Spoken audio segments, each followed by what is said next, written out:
that it's going to happen. I don't know about that, but I do believe. I'd be surprised if they did, put it that way. I believe this is going to happen.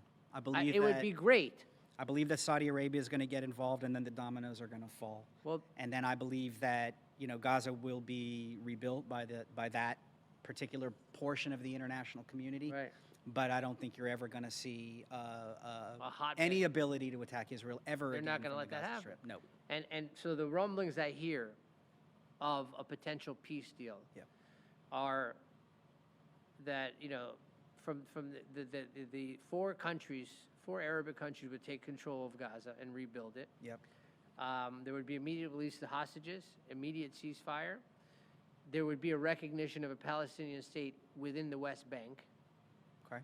I haven't heard that. That's what they're saying. That's what the rumblings are. Now, I don't know how you do that with the West Bank. I guess you leave it to the Palestinian Authority. Realistically, if you understand how this works in geography, like the West Bank, literally, what does it take a couple of minutes to get a bomb over to us? Like that, you could throw a bomb over to us. It would need to be some kind. They're still going to say, oh, there's an occupation because there's going to be some kind of security apparatus there, or some probably provisions restricting some kind of air thing or whatever. Probably not going to allow them, I'm sure, a military, right? Like, I don't know how this plays out. Yeah.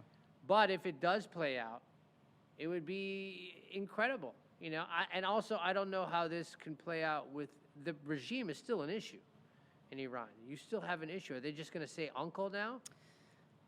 Yeah, because I think, honestly, capacity. I do, because I think that the reality of their situation is far different from what they are projecting.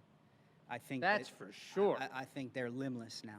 That's for sure. 100%. I mean, dude, they're refueling in their airspace. You know how insulting that is to a military? Right. You complete air superiority. Right. They have no ability to attack it. But they're still running their mouths. They're like that kid on the playground. You keep beating him up. He keeps running away. He keeps talking shit the next day. But you understand Muslim pride. I get it. Right. So that's what this whole bullshit never going to admit built defeat. on. I mean, they never admit defeat. That's actually part of their pathology. I mean, the rhetoric. You listen to the rhetoric. Oh, the U.S. has begged for a ceasefire. I'm like, I don't get what you're saying. Like, we begged for what? That's to save face. I mean, and you allow them to. You allow them Look, to do remember, it if it creates a peaceful I don't mean to situation. divert, but I'm going to divert. Remember in 1948, that was the reason why the war actually happened, because the leaders of all of the what became Arab countries at the time, Right. were telling their people, we're going to destroy the Zionist state. They knew they couldn't do it, and they had no way to do it, and they actually all got together and said, holy shit, we shouldn't do this. But they had no choice at that point, because they had already pumped their people full of, piss and vinegar.